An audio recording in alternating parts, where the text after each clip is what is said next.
Folks, and welcome back once again to Chris Wyatt Africa. Breaking news out of South Africa, where South Africa's Minister of Health, Zweli Mkhize, Dr. Zweli Mkhize, has been placed on special leave by President Cyril Ramaphosa.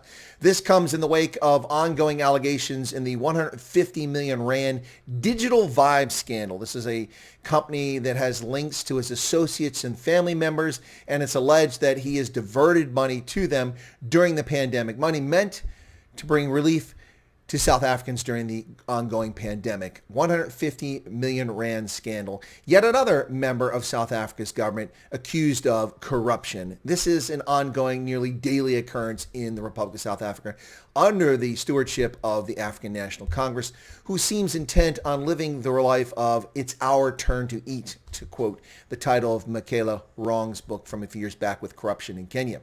It's our turn to eat.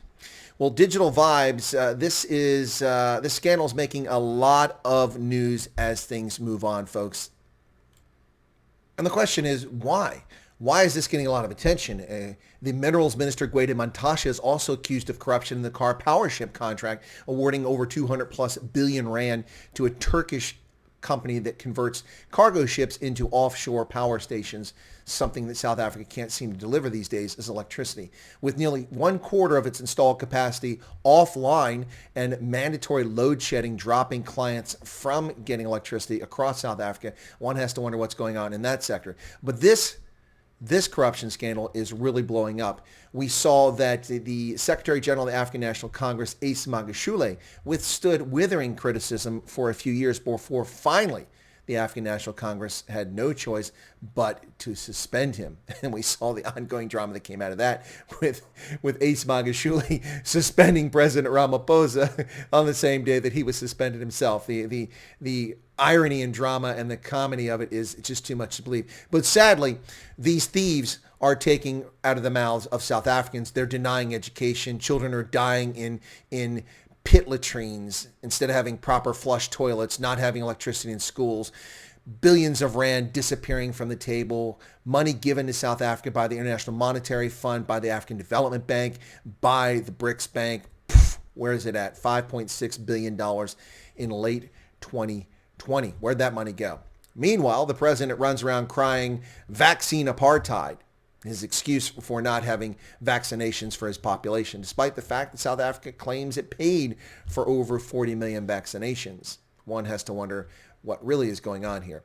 But breaking news out of South Africa, folks, where the Health Minister, Zweli Mkhize, has been placed on special leave. Now, apparently, he will appear before the African National Congress's Integrity Commission. I'm sorry, I can't help but laugh. Integrity. The African National Congress has little to no integrity and even less consideration for what's going on in the country. It's no one's believing anything that they're saying here. The ANC's Integrity Commission has little to no confidence from people. So that's the real bottom line here. So what's really at play here?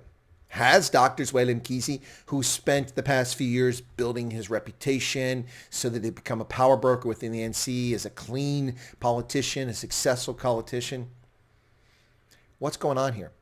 Is there in the background, struggle to discredit him, to disqualify him, to take him out of the running for the party's presidency, to replace Ramaphosa? Is that part of it? Or is Dr. Zweli Mkhize, like so many ANC cadres, members of parliament, local administrators, ward councillors, party members, simply a crook? It's a good question. In the meantime, Tourism Minister Mbabaloko Kubane will be the acting health minister. Now, why isn't the deputy health minister filling this position? This raises interesting questions of its own. But again, Cyril Ramaphosa and Zweli Mkhize were both trying to build a reputation as honest politicians. But this Digital Vibe scandal is making a mockery of Ramaphosa's so-called corruption crackdown. There is no corruption crackdown. We've yet to see any of these people prosecuted or convicted of these crimes that they're accused of and put in prison. It's not happening. Doesn't seem like it's likely to happen. So one has to wonder if what's happening here isn't simply machinations behind the scenes within the African National Congress to eliminate rivals or to undermine the reputation of potential rivals. One has to wonder. Now, I'm not saying that Dr. Mkhize hasn't committed fraud or corruption. Not at all. I'm not defending him, nor am I attacking him. I'm just simply stating that after decades of ignoring corruption by and large, after Ramaphosa coming in office in 2018, swearing that he was going to address the corruption issue, here we are 3 years later, and I challenge you to name a prominent South African ANC politician who's been charged with, convicted of a crime, and imprisoned. I'm waiting. Let's see. Yeah, you're going to have a hard time because there aren't any. Ramaphosa has zero credibility when it comes to anti-corruption. Zero credibility. And now it looks like Dr. Zweli Mkhize also is in the hot seat over this digital vibe situation. 150 million rand, folks. That's only a handful of millions of US dollars. Why would people damage their reputation and sell their souls for so little? It's insane.